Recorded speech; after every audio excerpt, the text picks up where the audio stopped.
ഈ കഴിഞ്ഞ July 3 KM Harinarayanan സംവിധാനം ചെയ്ത ഏറ്റവും പുതിയ ചിത്രമാണ് ക്ലാ ക്ലാ ക്ലീ ക്ലീ നസ്രിയെ തിരിഞ്ഞു നോക്കി.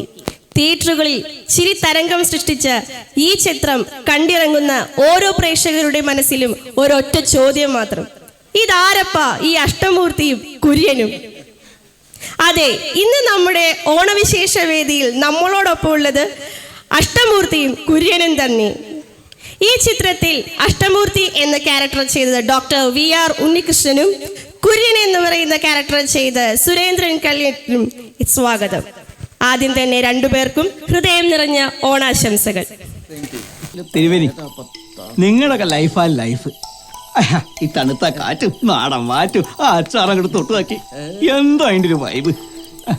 തിരുവേനി, ഇതിപ്പോ മൊത്തം എത്ര ഏക്കർ കാണും? ഒരു 10-12 ഏക്കറൊക്കെ ഉണ്ടാവും. ആ, പാരമ്പര്യമായിട്ട് കിട്ടിയതാ. നമുക്കേ ഇത് മൊത്തം അങ്ങ് ഇടിച്ചു പൊളിച്ച് ഒരു അടിപ്പൻ റിസോർട്ടാ പണിതാലോ? ഇടിച്ചു പൊളിക്കേ? താരം തൈ പറയണ? ഏയ്, അത് നടക്കില്ല. കാശിന്റെ കാര്യമാണെങ്കിലേ അല്ല, കുരിന്റെ അടുത്തുണ്ട്. നടക്കില്ല. എന്നിട്ട് ഇയാൾ നടക്കണ്ടല്ലോ, ഒരു കച്ചവടം നടക്കാന്ന് വെച്ചാ. അപ്പോൾ എന്തൊക്കെയുണ്ട് വിശേഷം ഉണ്ണിച്ചേട്ടാ, സുരേന്ദ്രൻ ചേട്ടാ? പുതിയ സിനിമയൊക്കെ ഇറങ്ങിയിട്ട് എങ്ങനെയുണ്ട്? നല്ല വിശേഷം. ഞങ്ങളുടെ സിനിമ ഇറങ്ങിയിട്ടുള്ള ആദ്യത്തെ ഓണാണല്ലോ, അതുകൊണ്ട് തന്നെ ഇതൊരു സ്പെഷ്യൽ ഓണാണ്. അത് ശരിയാണ്. കാരണം നമ്മളെ സംബന്ധിച്ചോളം, കാരണം സുരേന്ദ്രനാണ് ഇതിൻ്റെ സ്ക്രിപ്റ്റും അതുപോലെ തന്നെ അസോസിയേറ്റ് ഡയറക്ടറും. ഈ ക്ലാ ക്ലാ ക്ലീ ക്ലീ നസ്രിയെ തിരിഞ്ഞു നോക്കി ഞങ്ങളെ സംബന്ധിച്ചോളം നല്ലൊരു പ്രതീക്ഷയോട് കൂടിയിട്ട് തുടങ്ങിയിട്ടുള്ളൊരു പടം തന്നെയാണ്. അതിൽ നല്ല 2 കഥാപാത്രങ്ങളെ, അഷ്ടമൂർത്തി അതുപോലെ തന്നെ കുര്യൻ എന്ന കഥാപാത്രം, കാരണം അതിൽ ഹൈലൈറ്റ് ചെയ്ത് നിൽക്കുന്നുവെന്ന് പ്രേക്ഷകർ പറഞ്ഞതിൽ വളരെയധികം സന്തോഷമുണ്ട്. നേരത്തെ സൂചിപ്പിച്ച പോലെ തന്നെ ആ ഒരു പടം കഴിഞ്ഞ് ഇറങ്ങുമ്പോൾ നമ്മളെപ്പോലുള്ള കഥാപാത്രങ്ങൾ പ്രേക്ഷകരുടെ മനസ്സിൽ വരുമ്പോഴാണ് ഞങ്ങളൊക്കെ ഒരു താരമായിട്ട് മാറുന്നത്. അങ്ങനെ ആവാൻ കഴിഞ്ഞതാണ് ഈ ഓണത്തിൻ്റെ ഏറ്റവും വലിയ വിശേഷം. തീർച്ചയായും. അതുകൊണ്ട് ഇതൊരു സ്പെഷ്യൽ ഓണം തന്നെയാണ് ഞങ്ങളെ സംബന്ധിച്ചിടത്തോളം. അതെ, എനിക്ക് സുരേന്ദ്രൻ ചേട്ടനോട് ഒരു ചോദ്യമുണ്ട്. അതായത് ഒരു അസോസിയേറ്റ് ഡയറക്ടറാണ്, സ്ക്രിപ്റ്റ് റൈറ്റർ ഈ സിനിമയിൽ. ഈ കുര്യൻ എന്ന കഥാപാത്രം എഴുതി വന്നപ്പോൾ സ്വന്തമായിട്ട് ചിന്തിച്ചു ഇത് ഞാൻ ചെയ്താൽ തന്നെ ശരിയാവുള്ളൂ എന്ന്? അല്ല, ഞാൻ സത്യത്തിൽ എഴുതി വന്നപ്പോൾ ചിന്തിച്ചത് നായകനാവണം എന്നാണ്. പിന്നെ നായകൻ അത്ര ഗ്ലാമർ വേണ്ടാന്ന് വന്നു. അപ്പം എങ്കിൽ ഞാൻ പിന്നെ തൊട്ടടുത്ത ക്യാരക്ടർ എന്നുള്ള നിലയ്ക്ക് അങ്ങനെയല്ല, നമ്മൾ പരസ്പരം ചർച്ച ചെയ്തിട്ടൊക്കെയാണ് സെറ്റിൽ വെച്ച് തന്നെ ഡിസൈഡ് ചെയ്തത്. സുരേന്ദ്രന്റെ ബോഡി ക്യാരക്ടറിന് ഒരു ലാംഗ്വേജിൽ ഒരു പരിധി ഉണ്ടല്ലോ. നായകനാണെങ്കിൽ സൗന്ദര്യം, അതിൽ മേക്കപ്പിന് ഒരു പരിധി ഉണ്ട്. അപ്പൊ നമുക്ക് പൂർണ്ണമായിട്ട് നായകനാവുന്നുള്ള അഹംഭാവം ഉണ്ടായിരുന്നു. പറഞ്ഞതെന്താ വെച്ചാൽ ഇത്ര സൗന്ദര്യം വേണ്ടാവുന്നു നായകന്. പിന്നെ ചെറിയൊരു പയ്യനാണെന്ന് പറഞ്ഞു. അപ്പൊ നമ്മള് ഇത്തിരി പക്വത തോന്നുന്നു കണ്ടാലും. അതുകൊണ്ട് നമുക്കൊരു നായകൻ എന്നുള്ള ലുക്ക് വരണില്ല. ഞാൻ പോട്ടെ എന്നാ. ഇത്രയും സൗന്ദര്യം വേണ്ടാന്ന് പ്രൊഡ്യൂസർ പറഞ്ഞു എന്നാണ് പറഞ്ഞത്, അതുപോലെ തന്നെ ഡയറക്ടറും. തീരുമാനമായിരുന്നു എന്ന് എനിക്ക് തോന്നുന്നു. അല്ല, എനിക്കിപ്പോ തോന്നി നന്നായി കുര്യൻ ചെയ്തത്. കാരണം എന്താ വെച്ചാല് നമുക്ക് അത്യാവശ്യം സ്പേസ് കിട്ടി, പെർഫോം ചെയ്യാനുള്ളത് കിട്ടി, നന്നായി. ഈ ചീത്ത മുഴുവൻ നായകനാണല്ലോ കിട്ടുക. അത് നമുക്ക് കിട്ടിയില്ല. അതാണ് വലിയൊരു സമാധാനം. സപ്പോർട്ടിംഗ് ആക്ടറായിട്ട് നിൽക്കുന്ന കാരണം ഒരു സെക്കൻഡ് ഹീറോ എന്നുള്ള രീതിയിൽ ഞങ്ങൾക്ക് ശോഭിക്കാൻ കഴിഞ്ഞു എന്നുള്ളതാണ് ഞങ്ങളൊരു വിശ്വാസം. അല്ല, ഇതിന്റെ നമ്മൾ ആദ്യം മുതൽ എഴുതി വരുമ്പോൾ തന്നെ ഇപ്പോൾ സ്ക്രിപ്റ്റ് റൈറ്റർ അദ്ദേഹമാണ് മെയിൻ റൈറ്റർ, ഡയറക്ടർ തന്നെയാണ് ഹരിനാരായൺ സാറ്. അപ്പം നമ്മൾ സുഹൃത്തുക്കളാണ്, ഹരിയേട്ടൻ്റെ സുഹൃത്തുക്കളാണ്. അപ്പം അന്ന് മുതലേ നമ്മൾ എഴുതി വരുമ്പോഴേ ഓരോ ക്യാരക്ടറും ഓൾറെഡി നമുക്ക് ഒരു ഐഡിയ ഉണ്ടാവുമല്ലോ, ആരാണ് ചെയ്യുന്നത് അല്ലെങ്കിൽ ആരെ കൊണ്ട് ജയിച്ചാൽ നന്നാവും, അതിനനുസരിച്ചിട്ട് തന്നെയാണ് പ്ലാൻ ചെയ്തത്. ഇതൊക്കെ ബാക്കിയൊക്കെ തമാശയാണ്. അപ്പൊ എനിക്ക് വീണ്ടും സംശയമുണ്ട്, എങ്ങനെ അഷ്ടമൂർത്തിയെ കണ്ടുപിടിച്ചു? അതിപ്പോ നേരത്തെ പറഞ്ഞ പോലെ തന്നെയാണ്. ഹരിയേട്ടൻ ഡയറക്ടർ ഹരിനാരായണൻ സാറിനെ പോലെ തന്നെ നമുക്ക് പണ്ട് മുതലേ പരിചയമുള്ള ആളാണ് ഡോക്ടർ ഉണ്ണികൃഷ്ണൻ. ഡോക്ടർ ഉണ്ണികൃഷ്ണൻ ഔപചാരികയുടെ പേര് പറയാണ് ഉണ്ണിയേട്ടൻ, അത്രേ ഉള്ളൂ. അപ്പൊ ഉണ്ണിയേട്ടൻ ഏറ്റവും വലിയ സംശയം, ഒരു ഡോക്ടർ ആയിരിക്കുന്ന ഒരാള് ഇത്രയും പ്രേക്ഷകർക്ക് എന്റർടൈനർ ആയിട്ട് എത്തി പ്രേക്ഷകരുടെ മനസ്സിൽ വലിയൊരു സ്ഥാനം തന്നെ പിടിച്ചു പറ്റി. തീർച്ചയായിട്ടും നിങ്ങൾക്ക് സാധിച്ചു. അല്ല, നമുക്ക് അതാ ഞാൻ പറഞ്ഞു, ഉണ്ണിയേട്ടനെ നമുക്ക് മുമ്പ് അറിയാവുന്നുണ്ട്. ഇപ്പോൾ ഉണ്ണീഷൻ ഡോക്ടർ ഇപ്പോൾ നിങ്ങൾക്കൊക്കെ അറിയാവുന്ന ആളാണ്. കാരണം എന്താ വെച്ചാൽ ബഹുമുഖ പ്രതിഭ എന്നൊക്കെ പറയില്ലേ, നമ്മളൊക്കെ ആകെ കൂടി അഭിനയിക്കും, അത്രേ ഉള്ളൂ. അല്ലെങ്കിൽ അത്യാവശ്യം എന്തെങ്കിലും എഴുതും, അത്രേ ഉള്ളൂ. പക്ഷെ ഉണ്ണേട്ടൻ അങ്ങനെയല്ല. ഉണ്ണേട്ടൻ ഈ പല മേഖലകളിൽ ഇത്രയും വാസ്റ്റായിട്ട് കിടക്കുന്ന പരസ്പര ബന്ധമില്ലാത്ത മേഖല. ഞാനിടയ്ക്ക് ചിന്തിക്കാറുണ്ടേ, നമുക്കൊക്കെ 24 മണിക്കൂറല്ലേ ഉള്ളൂ. ചിന്തിക്കാൻ പറ്റുന്നുണ്ട്. എനിക്ക് ചിന്തിക്കാൻ പറ്റുന്നുണ്ട്, എനിക്ക് നല്ലപോലെ ചിന്തിക്കാൻ പറ്റുന്നുണ്ട്. അല്ല, ഞാൻ അതല്ല ചിന്തിച്ചത്. ഈ 24 മണിക്കൂർ തന്നെയല്ലേ നമുക്കുള്ളൂ. ഇതിപ്പോ ഡോക്ടറാണ്, സോഷ്യൽ വർക്ക് ചെയ്യുന്നുണ്ട്, സ്ക്രിപ്റ്റ് ചെയ്യുന്നുണ്ട്, ഡയറക്റ്റ് ചെയ്യുന്നുണ്ട്, മ്യൂസിക് ഡയറക്ഷൻ, ഒന്നും വേണ്ട, എല്ലാം ഉണ്ട്. ഇത് അതാണ് എങ്ങനെ സൂപ്പർ ചോദ്യം. സാധിക്കുന്നു? കറക്റ്റാണ്. ഞാൻ അല്ല, പലതവണ അതിന് ചോദിച്ചിട്ടുണ്ട്. ഞാൻ മറുപടി പറയാം. എനിക്കും താങ്കൾക്കും അതുപോലെ തന്നെ സുരേന്ദ്രനും ഇന്ത്യൻ പ്രധാനമന്ത്രിക്കും അമേരിക്കൻ പ്രസിഡന്റിനും ഒക്കെ 24 മണിക്കൂറിനേ ഉള്ളൂ. ഈ 24 മണിക്കൂർ നമ്മളെ എങ്ങനെ പ്രയോജനപ്പെടുത്തും എന്നുള്ളതാണ് നമ്മൾ ചിന്തിക്കേണ്ടത്. ഞാൻ എൻ്റെ പലരോടും ഞാൻ പറയാറുണ്ട്, ഇപ്പോൾ മോട്ടിവേഷൻ ക്ലാസ്സിലൊക്കെ ഞാൻ പറയാറുണ്ട്, നമ്മൾ എങ്ങനെ ഇതൊക്കെ സാധിക്കുന്നുണ്ടെങ്കിൽ ഇത് നമ്മളൊരു പാഷനായിട്ട്, നമ്മുടെ പ്രൊഫഷൻ ഒരു പാഷനായിട്ട് കാണുക, അതുപോലെ തന്നെ നമ്മുടെ പാഷനുകളെ പ്രൊഫഷനായിട്ട് കാണുക. ഇപ്പോൾ എനിക്കിപ്പോൾ എൻ്റെ പ്രൊഫഷൻ എന്ന് പറയുന്നത് ഡോക്ടറാണ് എന്നുള്ള ഒരു പ്രൊഫഷനെ ഞാൻ പാഷനായിട്ട് കണ്ടിട്ട് അത് ആസ്വദിച്ച് ഞാൻ ചെയ്യുന്നുണ്ട്. ഒപ്പം എൻ്റെ പാഷൻ, എൻ്റെ മനസ്സ് നിറയാൻ എൻ്റെ ഉള്ളിലുള്ള സംഗീതം, കല, അതുപോലെ തന്നെ ആർട്ട്, അതുപോലെ തന്നെ അവസരങ്ങൾ കിട്ടിയപ്പോൾ, ഇപ്പോൾ സുരേന്ദ്രനെ പോലുള്ള ഒരു ആളൊക്കെ എനിക്ക് നല്ലൊരു സുഹൃത്തായിട്ട് വന്നപ്പോൾ ഇനിയും നല്ല പടങ്ങളൊക്കെ തരുമെന്നാണ് അദ്ദേഹം പറഞ്ഞിട്ട്. പഴയ 2-3 പടത്തിൻ്റെ സ്ക്രിപ്റ്റ് റൈറ്റിലാണ് ഇരിക്കുന്നത്. ആരും മോഹത്തിലാണ് ഞാൻ കൂടെ കൊണ്ട് നടക്കുന്നത്. ഇനി അഷ്ടമൂർത്തി പോലുള്ള ക്യാരക്ടർ ഇനിയും വരണം. അല്ല, തീർച്ചയായിട്ടും നമ്മൾ ഉണ്ണേനെ സെലക്ട് ചെയ്യാനുള്ള ഒരു കാരണം അതാണ്. കാരണം ഉണ്ണേനെ പെർഫോം ചെയ്യാൻ പറ്റും എന്നുള്ള വിശ്വാസം കൊണ്ട് തന്നെയാണ്. അത് എൻ്റെ മാത്രമല്ല, അപ്പോൾ ഹരിസാറിനും നേരിട്ട് പരിചയമുള്ളതാണ്, ഹരിയേട്ടനും അദ്ദേഹത്തെ പരിചയമുള്ളതാണ്. അപ്പം നമുക്ക് മനസ്സിലായി ഇത് ഏറ്റവും ഭംഗിയായിട്ട് അവതരിപ്പിക്കാൻ നമ്മുടെ അറിവിലുള്ള ആൾ ഉണ്ണിയേട്ടനാണ്. പിന്നെ ഈ സിനിമയ്ക്ക് ഒരു പ്രത്യേകത ഉണ്ടായിരുന്നു, എല്ലാവരും പുതുമുഖങ്ങളാണ്. ഇതിൽ നമ്മുടെ പഴയ എന്താ പറയുക നായകൻ ശങ്കർ സാറ് മാത്രമാണ് ആക്ടറായിട്ടുള്ളൂ. ബാക്കി എല്ലാവരും തന്നെ പുതുമുഖങ്ങളാണ്. അപ്പം നമുക്ക് ആ നമ്മൾ ഉദ്ദേശിച്ച ഫ്രഷ് ഫേസസ് വരണം. ഇതൊരു സത്യം പറഞ്ഞാൽ ഇതൊരു എന്താ പറയുക ഒരു പരീക്ഷണ ചിത്രമായിരുന്നു എന്ന് പറയാം. കാരണം എല്ലാവരും പുതുമുഖങ്ങൾ, പുതിയ ആൾക്കാരാണ് എൻ്റെ പിന്നണിയിൽ പ്രവർത്തിക്കുന്നത്, മുന്നണിയിലും എല്ലാ ഭാഗത്തും പുതുമുഖങ്ങളാണ്. അപ്പം നമ്മൾ ഫ്രഷ്നെസ് കൊണ്ടുവരാൻ തന്നെയാണ് ഉദ്ദേശിച്ചത്. അതിൽ നമുക്ക് ഉറപ്പുള്ളത് അഷ്ടമൂർത്തി എന്ന് പറഞ്ഞാൽ നമ്മളെ ക്യാരക്ടർ ബിൽഡ് ചെയ്ത് വരുമ്പോഴേ നമ്മുടെ ഉള്ളിൽ സ്കെച്ച് ഉണ്ടാക്കുമ്പോഴേ നമുക്കറിയായിരുന്നു ആ ബോഡി ലാംഗ്വേജും സ്റ്റൈലും നമ്മൾ അത് എക്സാക്റ്റ് കിട്ടി. അതാണ് പ്രേക്ഷകരുടെ പ്രതികരണം. കറക്റ്റ് ആയിരുന്നു എന്നാണ്, ആപ്റ്റ് ആയിരുന്നു എന്നുള്ളതാണ്. എങ്കടാ മക്കളെ ഈ നേരത്ത് ഞങ്ങള് ചുമ്മാ ഈ വഴി എന്ന് പറഞ്ഞ അപ്പൊ ഈ സെറ്റില് ഓൺ ദ സ്പോട്ട് ഒന്ന് സ്ക്രിപ്റ്റ് ചേഞ്ച് ചെയ്ത് വരേണ്ട ഒരു സിറ്റുവേഷൻസോ അങ്ങനെ എന്തെങ്കിലും ഉണ്ടായിട്ടുണ്ടോ? ഇപ്പൊ എന്തെങ്കിലും ഒരു ഓൺ ദ സ്പോട്ടായിട്ട് നമുക്ക് അതൊക്കെ വരും. അതിപ്പോൾ നമുക്ക് അറിയാം, നമ്മൾ ഓൾറെഡി ഒരു സിനിമയുടെ കഥ പ്ലാൻ ചെയ്യണ പോലെയല്ല, അല്ലെങ്കിൽ സ്ക്രിപ്റ്റ് ചെയ്ത് കഴിഞ്ഞ പോലെയല്ല. ഷൂട്ടിംഗ് സ്ക്രിപ്റ്റ് ആയി കഴിഞ്ഞാലും ആ മൊമെന്റിൽ ഉണ്ടാവുന്ന കുറേ ഇൻസിഡൻസ്, ആ മൊമെന്റിൽ ഇപ്പോൾ ഒരാളില്ലെങ്കിൽ തന്നെ നമ്മൾ ആ സാധനം കവറപ്പ് ചെയ്യാൻ വേണ്ടി എഴുതി സ്ക്രിപ്റ്റ് പറയാൻ പറ്റില്ല. അപ്പോൾ നമ്മൾ അഡീഷണൽ ചേർക്കും. അതൊക്കെ സ്വാഭാവികം, അതെല്ലാ സിനിമയിലും ഉള്ള പോലെ തന്നെയായിരുന്നു. അപ്പോൾ സ്ക്രിപ്റ്റിൽ ക്യാരക്ടറിന്റെ പേര് അഷ്ടമൂർത്തി തന്നെയാണ്. നമ്മൾ സ്ക്രിപ്റ്റ് ഫൈനൽ സ്ക്രിപ്റ്റ് ആയപ്പോൾ നമ്മൾ അഷ്ടമൂർത്തി ആയിട്ടുണ്ട്. അതിന് മുമ്പ് കുറേ ചേഞ്ചസ് ഒക്കെ ഉണ്ടായിരുന്നു. കാരണം നമ്മൾ പല വഴിക്ക് ഇങ്ങനെ നോക്കി പല പല ക്യാരക്ടറുകളും പുണ്യനെ പ്ലേസ് ചെയ്യാം. പക്ഷെ നമുക്കതിലേറ്റവും ആപ്റ്റായിട്ട് തോന്നിയത് ഈ ക്യാരക്ടർ തന്നെയാണ്. എനിക്ക് ആ സിനിമ കണ്ടു കഴിഞ്ഞാൽ ആൾക്കാർക്കും തോന്നും ഏറ്റവും കറക്റ്റ് മറ്റേ ഏത് ക്യാരക്ടറിനേക്കാൾ ആപ്റ്റ് ആയിട്ടുള്ളൊരു മുഖം അല്ലെങ്കിൽ അതിന്റെ പെർഫോമൻസ് അത് ഉണ്ണേട്ടൻ ഗംഭീരമായിട്ട് ചെയ്തിട്ടുണ്ട്. അതാണ് അതിന്റെ. അതിലെ ഒരു ചെറിയൊരു ഡയലോഗ് ഒന്ന് പറയൂ, ആ ഒരു ലാംഗ്വേജിൽ, ആ ഒരു ടോണില് ഏതെങ്കിലും ഒരു ഡയലോഗ്. നമ്മൾ ഞങ്ങൾ എല്ലാവരും കൂടി പോകുമ്പോൾ എല്ലാ ആർട്ടിസ്റ്റുകളെല്ലാവരും കൂടിയിട്ട് ഈ വീട്ടിലേക്ക് വരികയാണ്. അതിൽ ഏറ്റവും ചിരി പടർത്തിയിട്ടുള്ളൊരു രംഗമാണ് അത് ആ സമയത്ത് ആർട്ടിസ്റ്റുകളെല്ലാവരും ചിരിച്ചു. അവിടെ അങ്ങനെ എഴുതി വെച്ചിട്ടുണ്ട് ഈ കട്ടിലയുടെ പഴയ മോള്, നിങ്ങളുടെ തല നിങ്ങളുടെ ഉത്തരവാദിത്വം എന്നുള്ളത്. അതായത് ഈ പഴയ വീടുകളാവുമ്പോൾ ചെറിയ കട്ടിലാണ് ഉണ്ടാവുക. അപ്പോൾ ഇത് കാണുമ്പോൾ ഞാൻ പറയുന്നുണ്ട്, നിൽക്കുക നോക്കുക, ആ വിദ്യാമാരോട് കൂടി ഒന്ന് പറഞ്ഞു കൊടുക്കുക എന്ന് പറയുന്ന ആ ഒരു ഡയലോഗ്. അത് കഴിഞ്ഞതിന് ശേഷം ആർട്ടിസ്റ്റുകളും എല്ലാം, അതിലെ എല്ലാ ആർട്ടിസ്റ്റുകളും പിന്നീട് അതിലൊരു കോമഡി കൂടി പറയട്ടെ. അത് ഷൂട്ട് ചെയ്യണമെന്ന് ഫസ്റ്റ് ടേക്കിൽ എങ്ങനെയായിരുന്നു അറിയോ? നിൽക്കുക നോക്കുക. അതായത് നിൽക്കുക നോക്കുക എന്നാണ് പറയേണ്ടത്. അത് എന്താ വെച്ചാൽ നമ്മുടെ ഫസ്റ്റ് ഷോട്ടും അതായിരുന്നു കേട്ടോ. നമ്മൾ ഫസ്റ്റ് എടുത്തതും അതായിരുന്നു. അപ്പൊ അതിന്റെ ഒരു ചെറിയ വെപ്രാളം ഉണ്ടായിരുന്നു. നിൽക്കുക എന്നുള്ള നേരെ മുകളിലേക്ക് നിൽക്കുക നോക്കുക, ഗംഭീര ചിരിയായിരുന്നു. പക്ഷേ സെക്കൻഡ് ടേക്കിൽ അതില് എനിക്ക് ഏറ്റവും ഒരു ഇഷ്ടപ്പെട്ടൊരു സീൻ ഉണ്ടായിരുന്നു. അപ്പൊ എനിക്ക് ഉണ്ണേട്ടനോട് ചോദിക്കണേ, ആ സീനില് വേറെ ആരെങ്കിലും വച്ചാൽ കുറച്ചും കൂടി ബെറ്റർ ആയിരിക്കും എന്ന് തോന്നിയൊരു ഇതുണ്ടായിട്ടുണ്ടോ? ആ ഒരു ഡോറ് തുറന്ന ഒരു ആട്ടല് സീൻ ഉണ്ടല്ലോ, അത് സത്യം പറഞ്ഞു കഴിഞ്ഞിട്ടുണ്ടെങ്കിൽ അത് ഒരു ഇൻസിഡൻ്റ് ആണത്.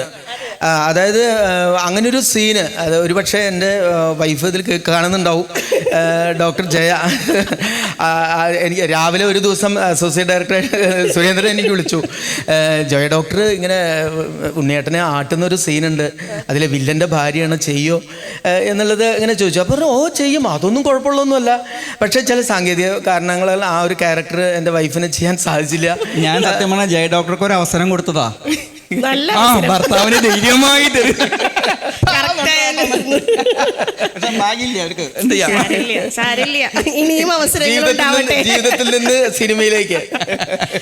അപ്പൊ ഞാൻ ചോദിക്കട്ടെ, അതായത് നമ്മുടെ ഒരു വലിയൊരു ആക്ടർ തന്നെയായിരുന്നു ശങ്കർ സാറല്ലേ ഒരു കാലഘട്ടത്തില്. Yes, yes. നല്ലൊരു ഇല്ല അദ്ദേഹത്തിന്റെ കൂടെയുള്ള നിമിഷങ്ങള് സെറ്റില് ശരിക്കും ഞങ്ങൾക്ക് അത് അറിയാൻ വളരെ ഞങ്ങൾക്ക് മാത്രല്ല പ്രേക്ഷകർക്ക് എന്തായാലും അത് അറിയാനായിട്ടുള്ള ഒരു ആഗ്രഹം ഉണ്ടാവും. 1-2 പേരും അത് പറയൂ. സാറ് ശങ്കരല്ലേ സിനിമാടൻ?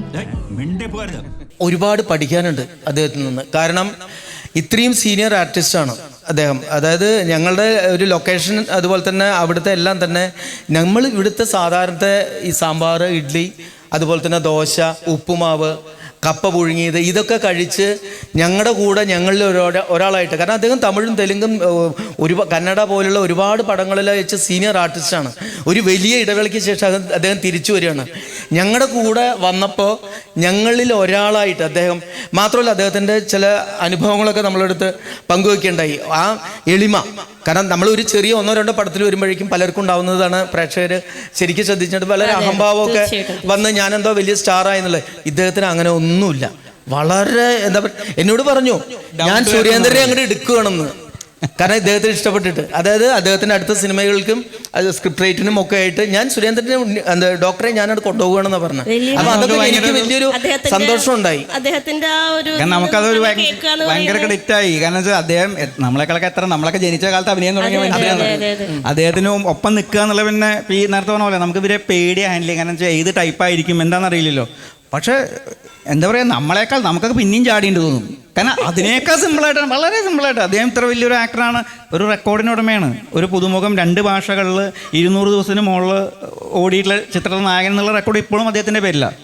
പുതുമുഖമായിട്ട് ഒരു എന്താ തലയിരാഗം എന്ന പോലെ ലൊക്കേഷനിൽ ഒരു രസമുണ്ടായി. ഞങ്ങൾ അവസാനത്തെ ഒരു ഫൈറ്റ് സീനാണ്. അപ്പോൾ ഫൈറ്റ് സീനിൽ യഥാർത്ഥ സ്ക്രിപ്റ്റിലുണ്ടായിരുന്നത് ഞാനാണ് പോലീസുകാരെ വിളിക്കുന്നത്, ഞാനാണ് ഈ ഹൗസിൻ്റെ ഓണർ. അപ്പം ഞാൻ വിളിച്ചു പറഞ്ഞിട്ട് പോലീസുകാർ വരുമ്പോൾ ശങ്കർ സാറും എല്ലാവരും കൂടിയിട്ട് അടിച്ചുകൊണ്ടിരിക്കുകയാണ്. ഈ സമയത്ത് പോലീസ് എന്നെ പിടിച്ച് കയറ്റുന്ന ഒരു സീൻ ഉണ്ടായിരുന്നു. അത് സിനിമയിൽ ചില സാങ്കേതിക കാരണങ്ങൾ അത് കട്ട് ചെയ്ത് പോയത്. അത് ഉണ്ടെങ്കിൽ കുറച്ചും കൂടെ തമാശ ഉണ്ടായിരുന്നു. ശങ്കർ സാർ ഒരു 10 ടേക്ക് എടുത്തിട്ടുണ്ട്. കാരണം ഞാൻ പറയും, ഏയ് ഞാനല്ലേ, ഞാൻ അഷ്ടമൂർത്തിയുടെ ഞാനാ വിളിച്ചതേ. ഇത് പറയുമ്പോൾ ശങ്കർ സാർ അടിയുടെ മൂട് പോവും, പുള്ളി ചിരിച്ചുകൊണ്ട് ഒറ്റ ഓട്ടം ഓടും. ഇങ്ങനെയുള്ള വളരെ രസകരമായിട്ടുള്ള അനുഭവങ്ങളുണ്ടായിരുന്നു എനിക്ക്.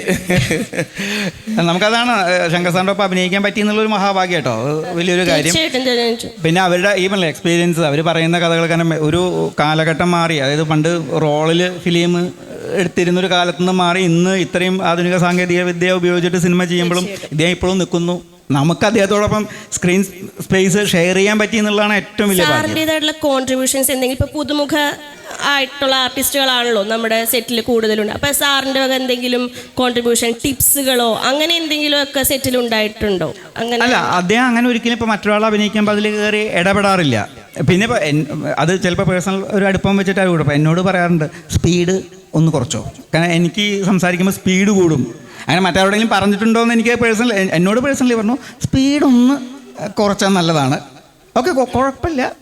പക്ഷെ എന്താ വെച്ചാൽ ഈ പറഞ്ഞില്ല, ആരുടെയും കാര്യത്തിൽ ഓവറായിട്ട് ഇൻ്റർഫിയർ ചെയ്യാൻ ആൾക്ക് താല്പര്യമില്ല. കാരണം അതുപോലെ ഇപ്പോൾ ഒരു എന്താണോ ഡയറക്ടർ പറഞ്ഞാൽ അത് ചെയ്യും. വേണമെങ്കിൽ അദ്ദേഹത്തിൻ്റെ എക്സ്പീരിയൻസ് വെച്ചിട്ട് പറയാം, നീ എന്നെ പഠിപ്പിക്കേണ്ട, ഇത് ഞാൻ ഇങ്ങനെ ചെയ്യും എന്നൊക്കെ പറയുന്ന ആൾക്കാരുള്ള ഒരു കാലമാണ് ഇപ്പോൾ. ഡയറക്റ്റും കൂടെ ചെയ്തിട്ടുള്ളതാണ്, ഒരു പടം നന്നായിട്ട് ഡയറക്റ്റ് ചെയ്തിട്ടുള്ള ഒരു വ്യക്തിയും കൂടിയാണ്. 3-4 സിനിമകൾ ചെയ്തിട്ടുണ്ട്. അതെ അതെ അതെ അതെ. ഇനി വന്ന സംശയം ചോദിച്ചോളൂ. സംശയമല്ല എനിക്ക് ചോദിക്കാനുള്ള, കലാമണ്ഡലത്തിൽ നിന്ന് മൃദംഗം പഠിച്ച ആളാന്നൊരു കേട്ടിട്ടുണ്ട് ഞാൻ. സുരേന്ദ്രൻ കലാമണ്ഡലത്തിൽ പഠിച്ചിട്ടുണ്ട്, ഞാൻ കേട്ടിട്ടുണ്ട് അത്. അപ്പൊ എങ്ങനെ ഈ സിനിമ ആ ഒരു മേഖലയിലേക്ക് തിരിഞ്ഞു? അതായത് കലാമണ്ഡലത്തിൽ നിന്ന് സിനിമയിലേക്ക് വന്നതല്ല, സിനിമയിൽ അഭിനയിക്കാനുള്ള ആഗ്രഹം കൊണ്ട് മാത്രം കലാമണ്ഡലത്തിൽ ചേർന്ന ആളാണ് ഞാൻ. കാരണം പണ്ട് കമലദളം പോലെയുള്ള സിനിമകൾ, പിന്നെ ഈ കലാമണ്ഡലത്തിൽ സ്ഥിരമായിട്ട് സിനിമ ഷൂട്ടിംഗ് ഉണ്ടാവും. അപ്പം നമ്മുടെ 10ാം ക്ലാസ് കഴിഞ്ഞപ്പോൾ പ്രീ ഡിഗ്രി പഠിക്കാനുള്ള ഉദ്ദേശമൊന്നും ഉണ്ടായിരുന്നില്ല, കാരണം നേരെ സിനിമയിലേക്ക് പോകാച്ചിട്ടായിരുന്നു. അപ്പോഴാണ് എൻ്റെ ബ്രദറുണ്ട് സുരേഷ് കാളിയേറ്റ് എന്ന് പറഞ്ഞ, അപ്പോൾ അന്ന് അദ്ദേഹം പ്രശസ്തനായിരുന്നില്ല, അന്ന് സ്റ്റുഡൻ്റ് ആയിരുന്നു. അപ്പോൾ മൂപ്പര് പറഞ്ഞു കലാമണ്ഡലത്തിൽ ചേരണമെന്ന് നമുക്ക് വെച്ചു.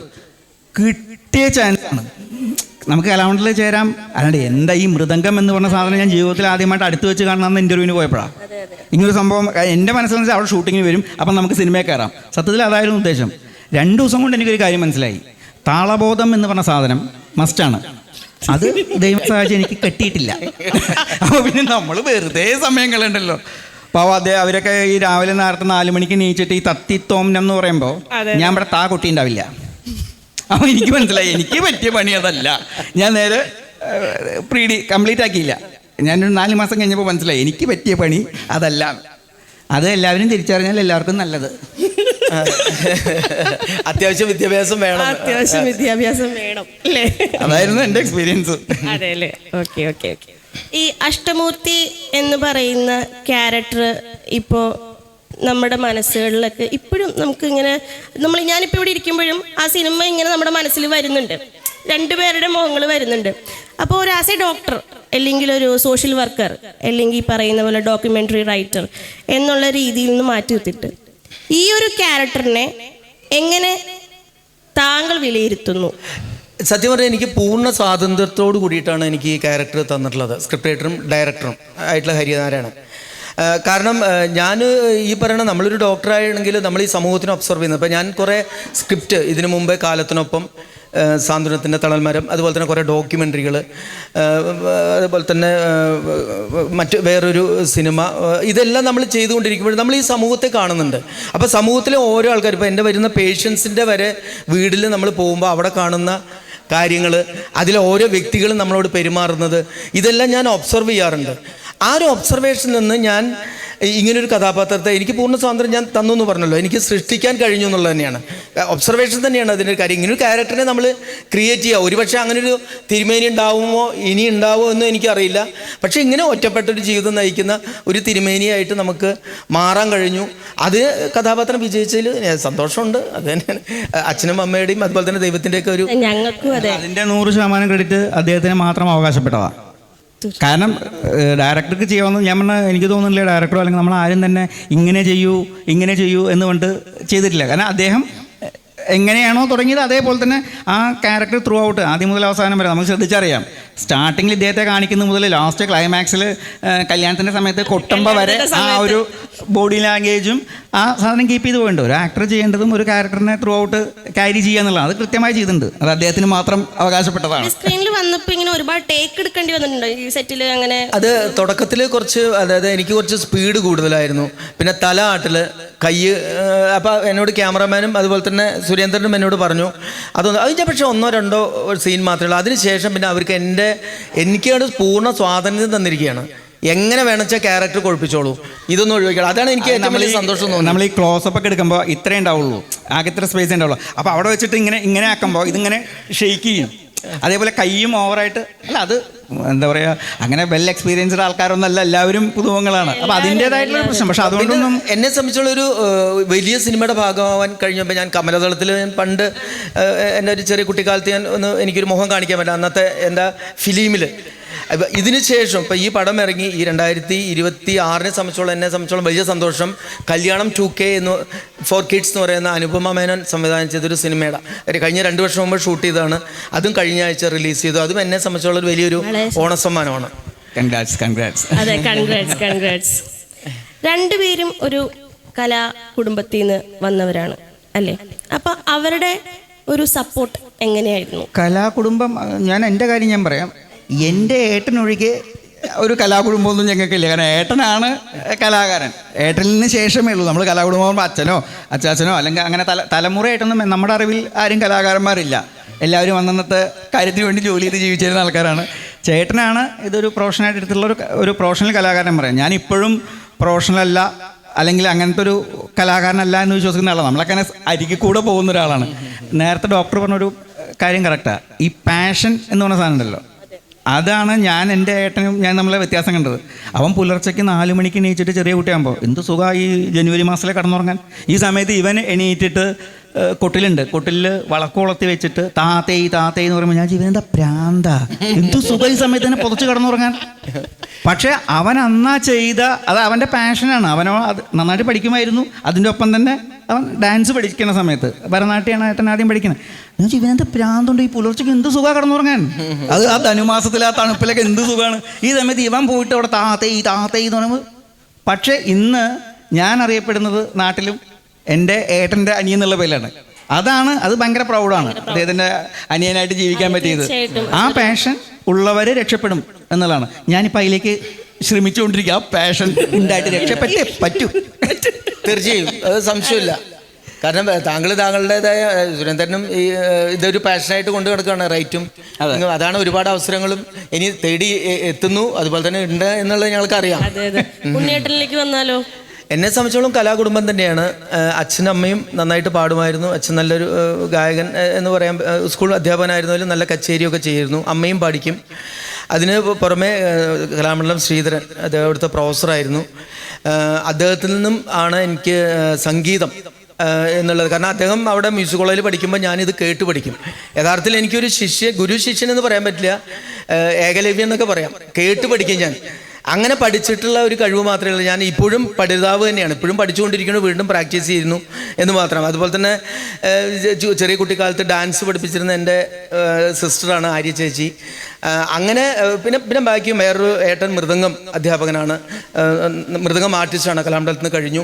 അപ്പോൾ അങ്ങനെയുള്ളൊരു കലാ കുടുംബത്തിൽ നിന്നാണ്. പക്ഷേ അത് ഈ സിനിമ എന്ന് പറഞ്ഞ മേഖലയിൽ ഞാൻ മാത്രമേ എത്തിയിട്ടുള്ളൂ. ഡോക്ടർ എന്നുള്ള ആ ഒരു പ്രൊഫഷനിലും എൻ്റെ കുടുംബത്തിൽ ആരും ഇല്ല. ആദ്യമായിട്ടാണ് ഞാനൊരു ഹോമിയോ ഡോക്ടർ ആവുന്നത്. ഒരു ഡോക്ടർ എന്നുള്ള ഒരു പ്രൊഫഷനിൽ എത്തിയതും ഈ സിനിമയിലേക്ക് എത്തിയതും ഞാൻ മാത്രമേ ഉള്ളൂ. എന്തായാലും നല്ലൊരു തുടക്കമാവട്ടെ ഡോക്ടർക്ക്, അല്ലേ? തീർച്ചയായിട്ടും, അത് സംശയമൊന്നുമില്ല. നല്ലൊരു തുടക്കം തന്നെയാണ് ഇപ്പോൾ കിട്ടിയിട്ടുള്ളത്. അതെ. അതുപോലെ എനിക്ക് എടുത്ത് പറയേണ്ട ഒരു കാര്യമാണ് ഇതിൻ്റെ മ്യൂസിക്.